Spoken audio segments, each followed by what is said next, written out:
Bienvenue dans cette nouvelle revue de moi-même, Jetfire. Cette fois-ci, Perceptor Génération. J'ai pas encore fini mon déménagement.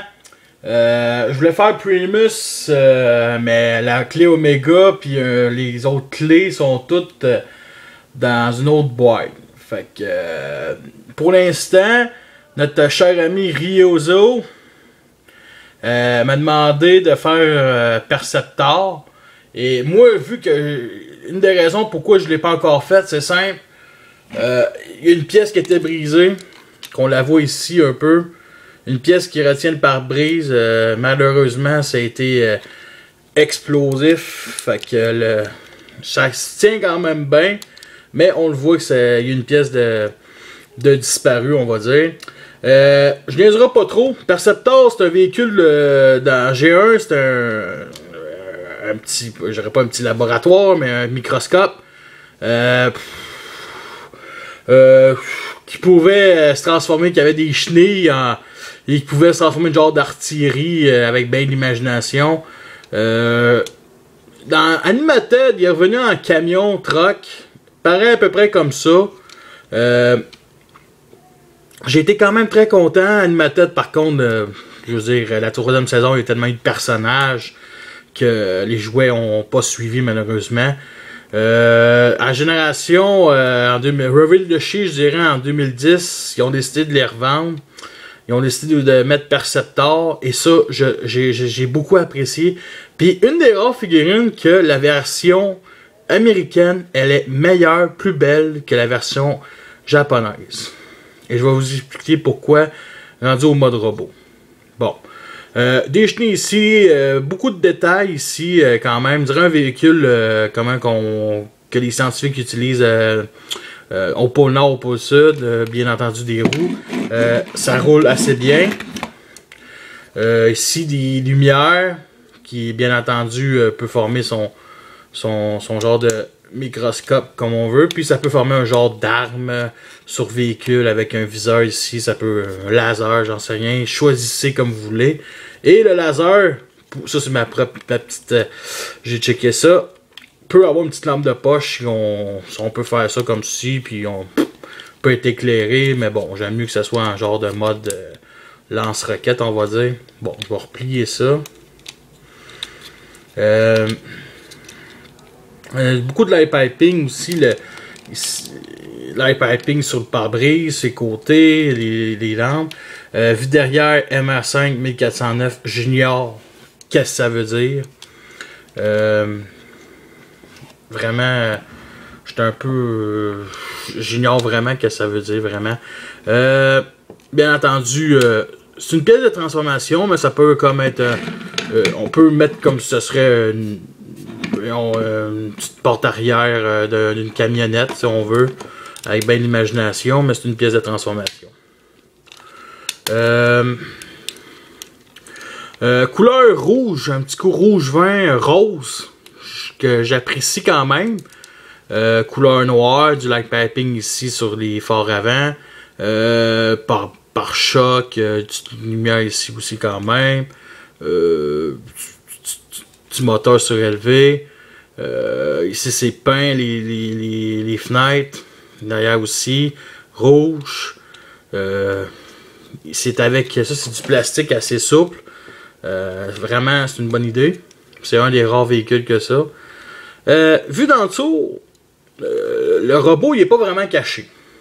Malheureusement, on voit les bras ici. Les jambes repliées. Ça aurait pu être mieux. Il aurait pu se forcer un peu plus. Mais c'est pas catastrophique.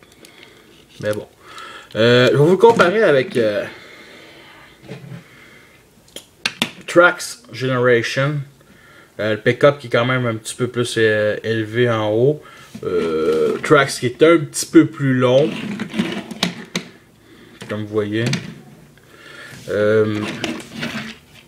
Ça me fait quand même apprécier cette figurine. J'aurais pas détesté en Voyager. Pour de vrai, ça aurait été quand même bien. Ça aurait été sûrement mieux. Il y aurait plus peut-être une des meilleures gimmicks ou quelque chose de genre. Bon, commencer la transformation. Ok. Puis je vais commencer par les jambes comme d'habitude. Mais avant tout, il faut déplacer cette pièce-là. Bon, ça, bien entendu, la porte arrière. On vient clipser ça comme ça. Ici, il y a des picots. On le clipse comme ça. Après, on sépare ici les vitres comme ceci. Et bien entendu, on remet ça vers le bas. Ici, les jambes, on fait juste les enlever comme ça. Comme ceci. Bon. Et ça, j'apprécie quand même très bien cette pièce de transformation. La chenille, on vient la replier vers là-dedans. Puis ça forme un peu comme le talon. Fait que c'est vraiment vraiment ingénieux. Mais là, il clipse mal. Et, bien entendu, vous voyez que c'est lousse. Et, bien entendu, la portière, on fait juste la redescendre et la clipser dans la chenille. Mais là, sacrément, ça veut pas y aller. Bon. Ça clipse comme ceci. Bon. Bon, même chose de l'autre bord. On descend la chenille. On la replace comme ça. On replace ça. Et on clipse. Comme ceci. Bon. Pas pire. La transformation a quand même été simple et intelligente. Mais là, vous voyez que ça se déplace un peu. Bon. Et bien entendu, ici, on fait juste replier ça ici comme ça. Et nous plaçons le bassin sur le torse. Ouais, c'est ça. La vitre d'en avant, on la replie comme ça. Et on sort les bras. Comme ceci. Là, si c'est pas comme ça, je sens que c'est l'autre bord. Alors, bon. Comme ceci. Comme ça, là. Ok, ouais, c'est ça. Les bras, on vient tourner cette pièce-là, comme ça, vers l'avant. Comme ceci. Et nous tournons la roue. Et bien entendu, nous avons déjà nos clips. Bon. Ça se clipse tout facilement comme ceci. Ici, le petit picot que vous voyez, il faut la mettre ici comme ceci. Puis la tête, comme ceci. Il faut qu'on pousse la tête par ce levier-là. Et tout finit par tout se raccorder comme ça. Non, excusez. Comme ça. Bon. Là, excusez-moi si on voit mal la transformation. J'ai mis mon iPod à l'envers. Fait que c'est normal que je suis pas. Là, je vais monter ça. Et nous avons presque fini. Nous avons juste à mettre le son microscope comme ça. On lève le viseur. Et nous avons notre Perceptor Reveal the Shield. J'apprécie beaucoup cette figurine-là. À sa juste valeur. Ok? Parce qu'il y a un gros point négatif à cette figurine-là. Puis je dirais pas que je le déteste. Mais c'est un peu comme Brown Deluxe Class Movieverse. Il n'y a pas de place pour clipser en tout, genre. Mais arrêtez. Oui, il faut qu'on clipse cette partie-là ici. Mais ça se clipse tellement mal que ça finit que ça n'arrête pas d'être assez lousse. C'est ça le problème. Mais disons que bon, ça me dérange un peu. C'est peut-être juste son point négatif. Parce que Perceptor, c'est pas un jouet parfait. C'est un jouet que j'apprécie à sa juste valeur. Mais je suis quand même content. Mais vraiment à cause de ce foutu backpack qui, je dirais pas qu'il est, ouais, il est trop gros. Puis vraiment, c'est un peu décevant. Mais ça tient quand même bien. Vous voyez, là?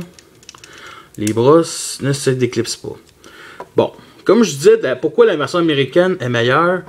C'est pas la couleur qui est meilleure, c'est bien entendu la version américaine, japonaise, le torse, ici, il est gris plastique.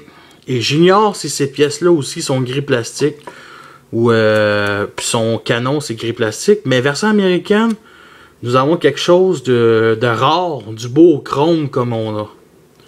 Et ça, il faut en profiter. Je veux dire, à cause du chrome, on s'entend-tu que le backpack était oublié, là? Je veux dire, c'est un gros problème, mais à cause qu'il nous donne quand même du chrome, puis ça, c'est pas pour une pièce, c'est pour 4 pièces, là. Puis cette pièce-là est quand même gigantesque, là. Quand même très grosse pour du chrome, avec aussi un plastique. Et ça, c'est intéressant aussi. Ce qui manque aussi, c'est une arme. Mais il y a une chose que j'apprécie vraiment, c'est son bras, on peut le mettre comme ça. Ok, c'est pas quelque chose d'extraordinaire, mais je trouve que ça lui donne un bon petit look de... Il pogne son microscope pour comme une arme ou comme outil de travail. Et ça lui donne un beau genre. Juste à mettre sa main de même, là, je trouve ça magnifique. Je dirais pas qu'il est en train de se jouer, mais on va dire. Et regardez la tête. La tête très, très belle de Perceptor. Moi, je l'aime beaucoup. Je l'apprécie à sa juste valeur. Un beau petit gris, une belle tête. Du light piping jaune, bien entendu. Très, très intéressant. Côté articulation, bon. Ici, sur un bas joint. Articulation au genou, un petit peu vers l'avant. Surtout vers l'arrière. 360 degrés au cou du coude. Ici, vers l'avant. Le bras, 360 degrés, ça. La tête, on peut pas la tourner à cause de cette pièce-là ici qui l'empêche. Puis on peut même pas la lever encore plus. Fait que vraiment, c'est un peu décevant, mais bon, on peut la tourner comme ça maximum. C'est pas catastrophique. Je dirais aussi, je vais vous le comparer avec... un gars de la saison 2.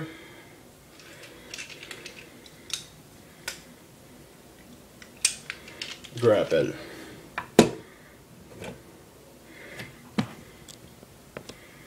À peu près. Ouais. Vraiment très beau. Une bonne comparaison. Un bon Deluxe. Ça a été un des derniers Deluxe qui n'a pas eu de ratissement en 2011. Bon, conclusion. Est-ce que c'est une figurine qui en vaut la peine? Absolument. Si vous tripez sur les classiques, c'est un beau jouet, très, très, très beau. Faites attention pour les pièces style plastique aussi. Je dirais aussi que je dirais d'acheter la version américaine. Puis si vous voulez, là, parce que la couleur rouge japonaise, elle est très belle. Puis il me semble que les peintures ici, au lieu que ça soit gris, c'est blanc. Fait que vous pouvez acheter les deux versions puis vous faire un super beau custom en changeant les pièces ici. C'est pas trop compliqué. C'est des vis. Ça se dévisse quand même. Ici, on a rien qu'à prendre un petit tournevis. Cette pièce-là, on a rien qu'à enlever ça. Fait que oui, très beau, très beau. Il y a un kit qui vient avec. J'aime beaucoup ce kit-là. Ça va être un de mes projets qui a un sniper, puis 2 pistolets, puis des pistolets à cop. Puis c'est pour mettre aussi sur d'autres figurines classiques. Ça va vouloir la peine. Mais bon. Sur ça, pognez-le. Je vous remercie et à la prochaine.